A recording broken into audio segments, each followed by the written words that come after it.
That old adage, if you build it, they will come. Oh yeah, you can build it, but you better figure out a way to market it, promote it, sell it, brand it, and do that over and over and over and over, and rinse and repeat and do it over again. Where do you find a family of communities connected by the storied Mississippi River, where young explorers and dreamers, investors and entrepreneurs thrive? Where can you connect with real people living and creating in a place that's as genuine as it is quirky? QC, that's where. Welcome to QC That's Where. I'm Katrina, your host from Visit Quad Cities, and today we are here with Dave Herrell, the president and CEO of Visit Quad Cities. Dave, hey, thanks for hanging out. Well, thanks for having me. It's so good to see your shining face again. We've missed you.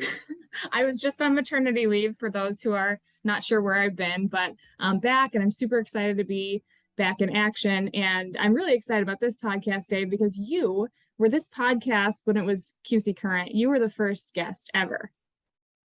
Yeah, I don't know how I was so fortunate enough to get that distinction, but I guess sometimes it pays to be the CEO, right? I'm sure that had nothing to do with it, you know? It had nothing to do. I think we flipped a coin, and it was either me or some dancing monkey, and I think I won.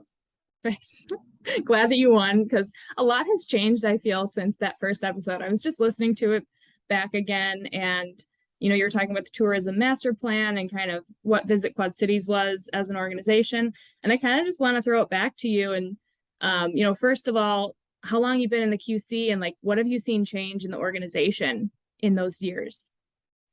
Well, I am inching up very quickly on my year number 4. Woohoo! At the helm, and it's such a privilege to serve with you and the team and do the things that we do every day in our mission critical work. And I think what's unique about my time in the Quad Cities is this. A lot has changed. We've been through a lot. We've weathered something that I don't think anyone has ever anticipated. And I think we're coming out of the other side and really thinking through, how are we poised for the future? I think in our space, not the easiest one to be in from a tourism perspective during the pandemic, but now it's about what are we doing to position ourselves for growth? And so even though it's been a little rough and rocky over the last couple of years, we stayed very strong to our core values. We stayed laser focused on what we've been charged to do as an organization. The team bonded incredibly well and focused on doing the work, because so much of what we do is creating opportunities for others, and that's sort of what guides us. And I think the responsibility that we took on our shoulders and kind of worked through what we needed to do, during crisis, just says a lot about our board of directors. It says a lot about our community. It says a lot about the team. And I'm just blessed that I get to work alongside the people that are just moving us forward. You're right. You mentioned, we worked through a crisis essentially, and everybody, no matter what your field was, no matter what your expertise was, everybody had to become a crisis director and have to go with the flow. And, in our organization, I wasn't there yet, but everybody had to figure out, how are we going to do this all from home, on a dime? And you did it. And here we are. So, despite all of that, where have you seen specifically growth in the community?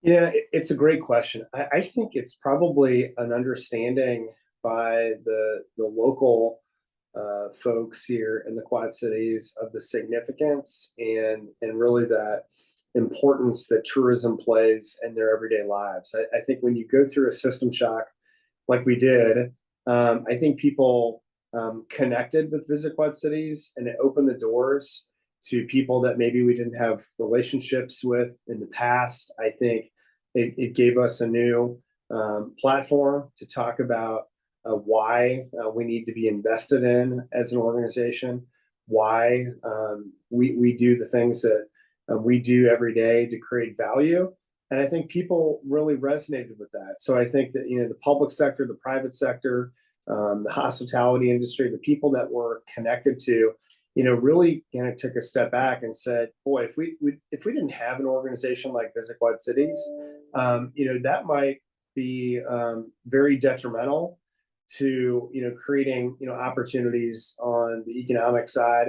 But then I think more chiefly, just that mental and social and well-being as a community, because we do want to promote the vibrancy of the Quad Cities and fun and programming and activity and gathering and all of these things. And when we miss that, I think people really kind of step back and said, boy, if we don't have a thriving organization that's making these things happen, that's not good for anybody. So I think it's put us in maybe a different playing field than we ever have before. But now with that comes responsibility.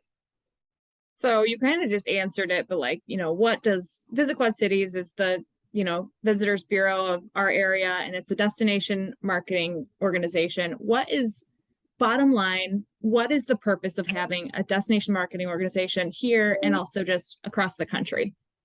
Well, I think what people need to understand is these things just don't happen by chance. That old adage, if you build it, they will come. Oh yeah, you can build it, but you better figure out a way to market it, promote it, sell it, brand it, and do that over and over and over and over, and rinse and repeat and do it over again.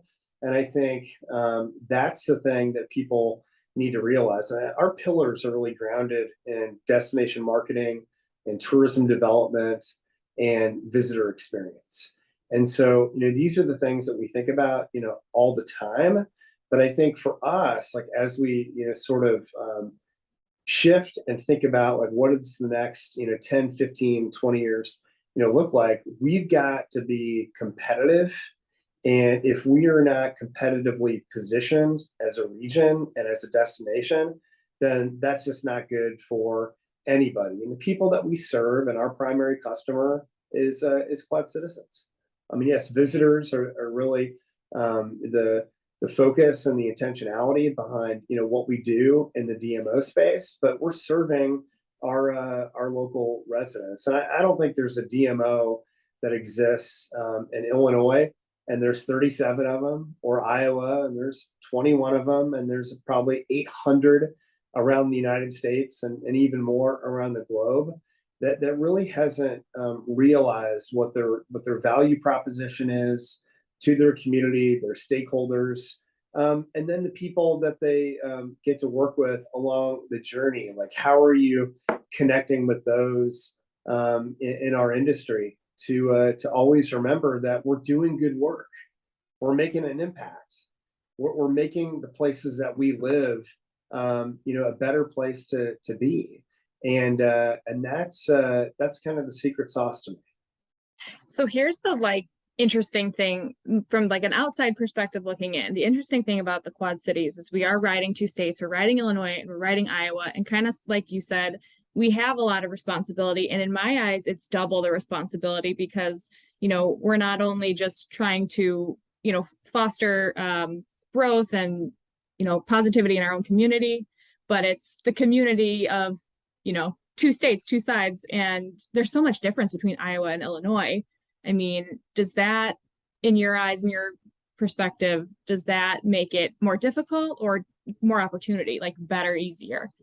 It's I'm a big believer in glass half full, and I see it as a huge opportunity. Let's just look at Destination Iowa and that program that exists in the state of Iowa that we were fortunate to be a part of from an industry perspective, working with the Iowa Economic Development Authority and their team in Travel Iowa.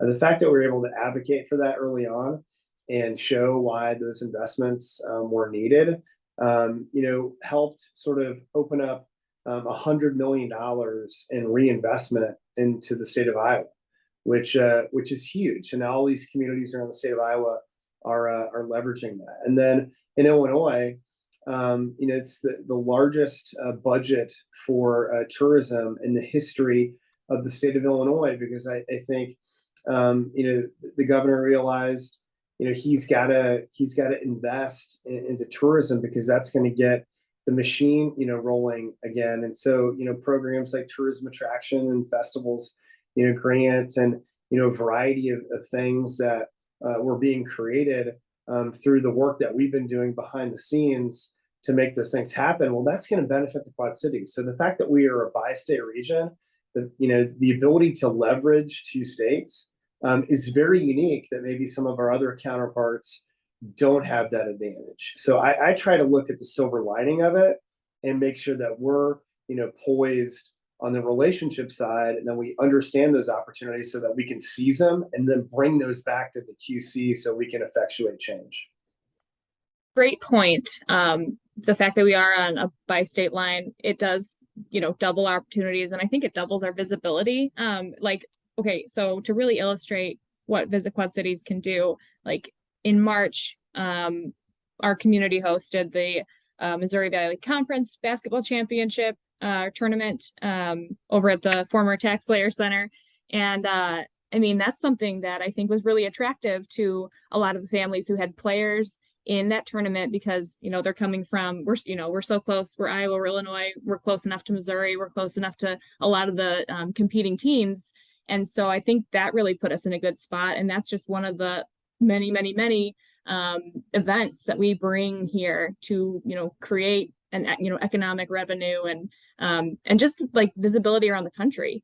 Yeah, well, I think it's so much more than just kind of the vitality of the economic development that we're bringing. So if you look at last fiscal year, 30 million in direct economic impact.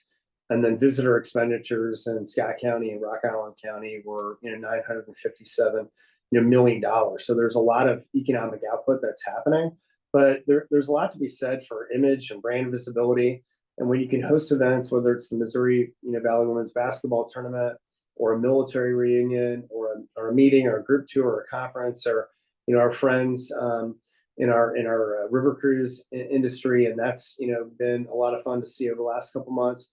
That creates awareness. And so with our funnel, as we think about like, how do we get that top line awareness and bring that into a conversion, the more times our name is out there, and the more times we're building advertising impressions and the variety of channels that we're using it for, earned media. And then on the sales and business development side, how are you recruiting events into the community? And what's important to know, not only are we recruiting events and selling the Quad Cities, give or take, there were probably, roughly 1,000 events last fiscal year that Visit Quad Cities directly supported through promotional and marketing and social and all of these things.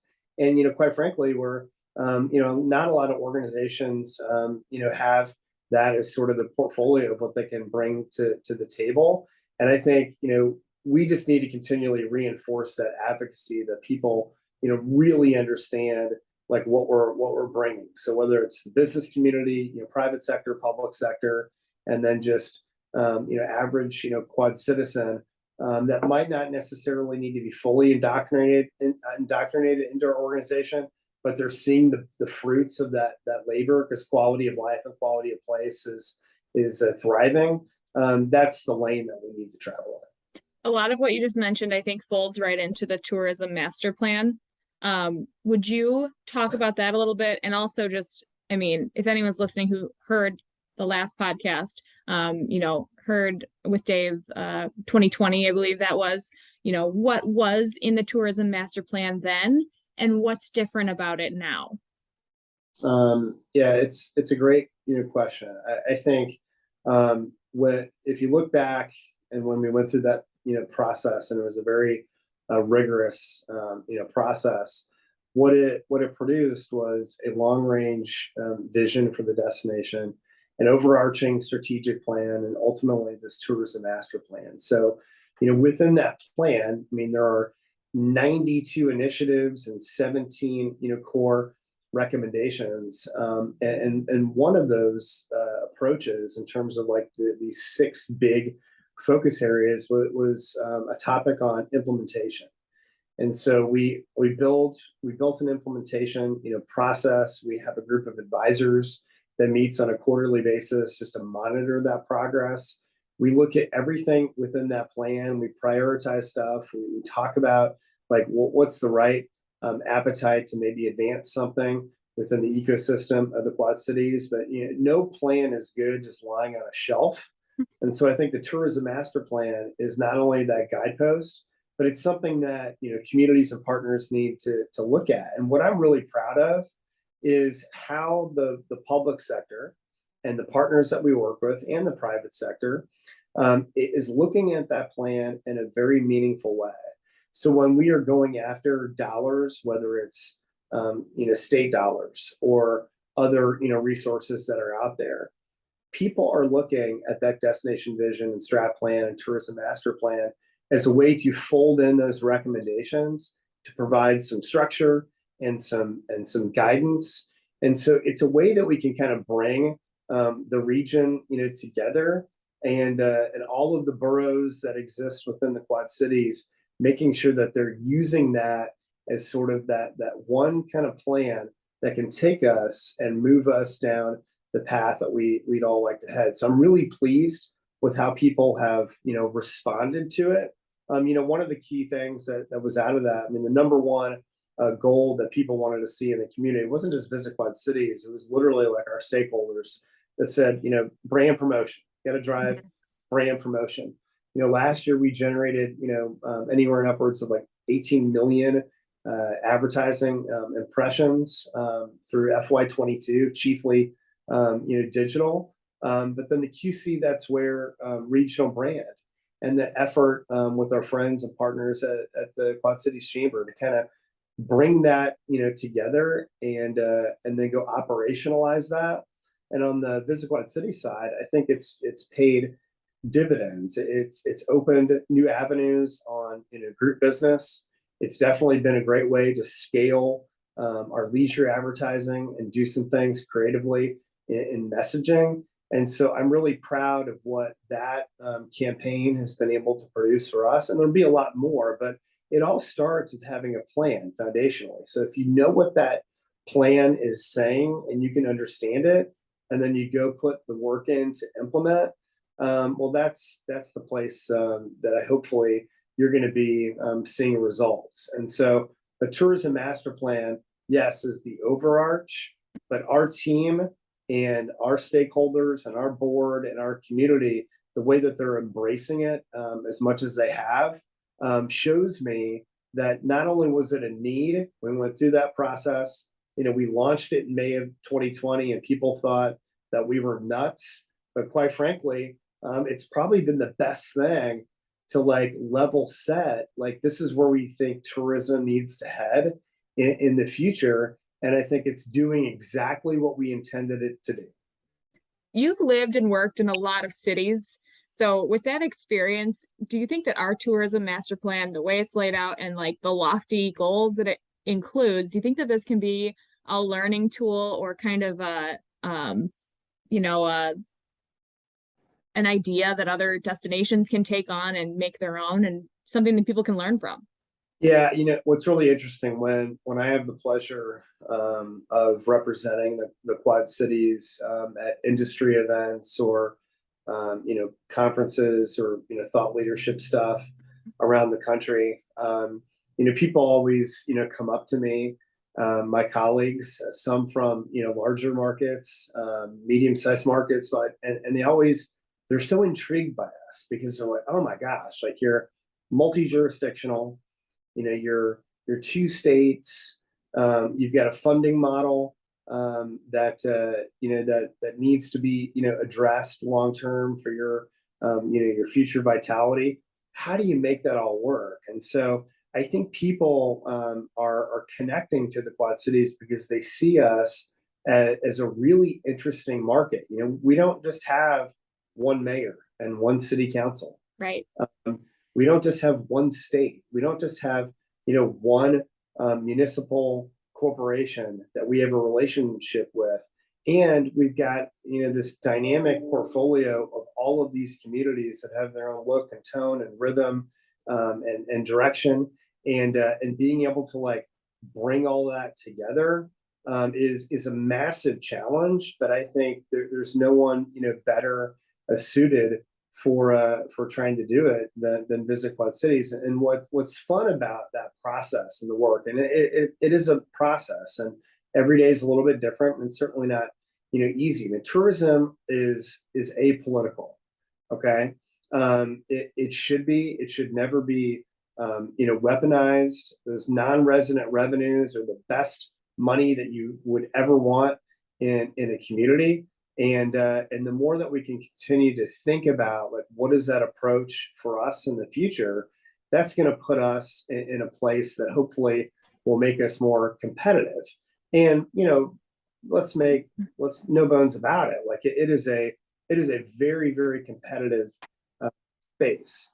We don't need to always be comparing ourselves to other markets, but what we do need to be aware of is every community around the United States and around the globe is thinking about how are they positioned for talent and workforce retention and, visitor spending and brand visibility and destination development and assets and creating tourism, product and demand and all of these things. Everyone is doing that. And if you're not, guess what? You're not going to see your community grow, and you're going to be in a stagnant, place to be. And quite frankly, I just don't think that's where the Quad Cities, is heading. And certainly it's something that, from a team perspective, how we're teaming up, private sector, public sector coming together to put tourism at the forefront is what's going to drive us forward. There's plenty of pros and cons in a community like this, as you mentioned, just having the opportunity of 2 states and having the diversity of four plus cities. I mean, dozens of communities that make us up. What's the biggest challenge that working with a community of this stature brings to you? Well, I think a lot of it is just culture, Yeah. And I think trying to harness that positive, energy that we have, and to try to not only build cultural authority for Visit Quad Cities, but cultural authority for the Quad Cities as a region.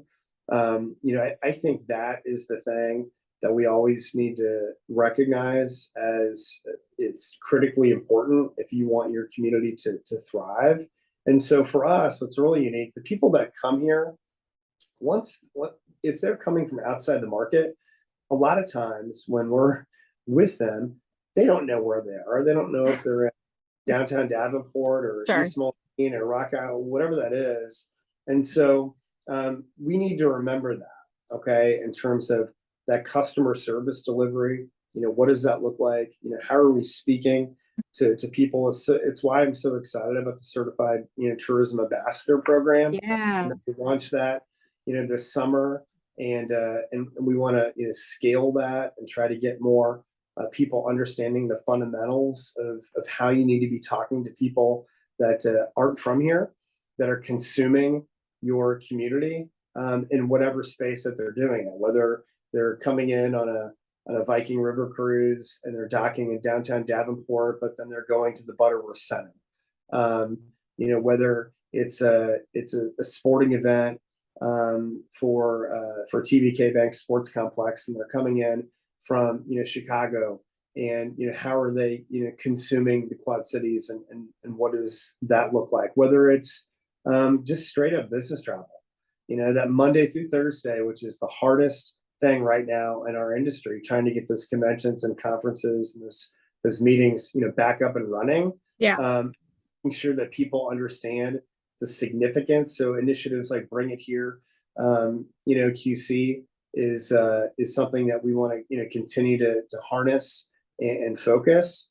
And all of the verticals that we're responsible for managing on the business to business side, and like on the sales effort, how are we converting those opportunities into sales? And I think our horizon, I mean, we're looking at things in 2024 through 2026 and trying to bring those into the market. And then the last thing that I think is really important that people just should always recognize is no one's going to know who you are unless you market yourself. Yeah. And promote.